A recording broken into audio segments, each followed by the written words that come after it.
Well, you know how I feel about the Gaza Strip. I think it's an incredible piece of important real estate. দ্বিতীয় মেয়াদে যুক্তরাষ্ট্রের president হিসেবে দায়িত্ব গ্রহণের পরই ডোনাল্ড ট্রাম্প ফিলিস্তিনের গাজা উপত্যকা খালি করার ইচ্ছা প্রকাশ করেন। এবার আবারও তিনি ফিলিস্তিনিদের অন্য দেশে সরিয়ে নিয়ে গাজা উপত্যকা খালি করার তাগিদ দিয়েছেন। স্থানীয় সময় সোমবার হোয়াইট হাউসে সফররত ইসরায়েলের প্রধানমন্ত্রী বেনিয়ামিন নেতানিয়াহুর সঙ্গে যৌথ সংবাদ সম্মেলনে তিনি একথা বলেন। তবে ফিলিস্তিনিদের কোন দেশে সরিয়ে নিতে চান সে বিষয়ে ট্রাম্প কিছু বলেননি।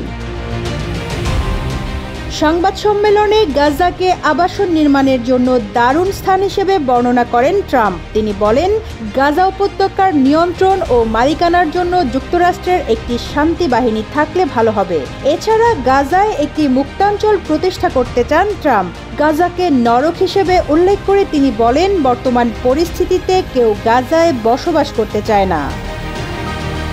যমুনা ইলেকট্রনিক্স ঈদে ডাবল খুশি অফার সিজন 3, যে কোনো পণ্য কিনলেই পাচ্ছেন নিশ্চিত ঈদ উপহার। অনেক দেশ গাজার মানুষকে নিতে আগ্রহী মন্তব্য করে যুক্তরাষ্ট্রের প্রেসিডেন্ট ডোনাল্ড ট্রাম্প বলেছেন, আপনারা যদি ফিলিস্তিনিদের অন্য দেশগুলোতে নিয়ে যান, অনেক দেশ আছে যারা তাদের নেবে এবং ফিলিস্তিনিদের একটি স্বাধীন অঞ্চল থাকবে যেখানে মানুষকে প্রতিদিন মরতে হবে না।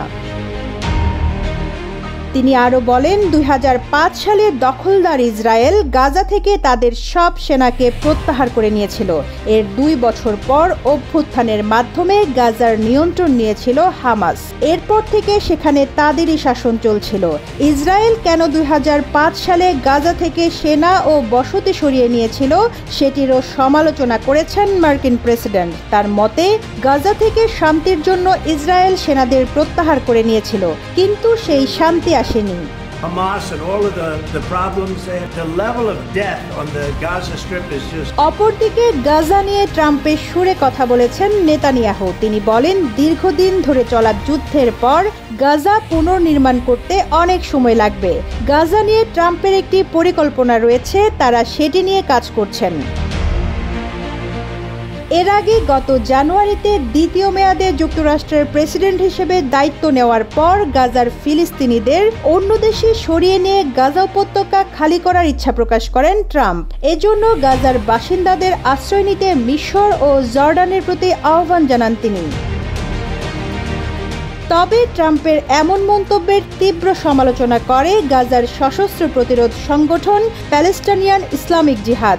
গাজার শাসক গোষ্ঠী হামাসের সঙ্গে মিলে ইসরায়েলের বিরুদ্ধে প্রতিরোধ যুদ্ধ করে আসা এই সংগঠনটি বলেছে, ফিলিস্তিনিদের তাদের নিজ ভূখণ্ড ছেড়ে যেতে বাধ্য করতে ট্রাম্পের এমন মন্তব্য যুদ্ধাপরাধ ও মানবতাবিরোধী অপরাধ উস্কে দেওয়ার শামিল।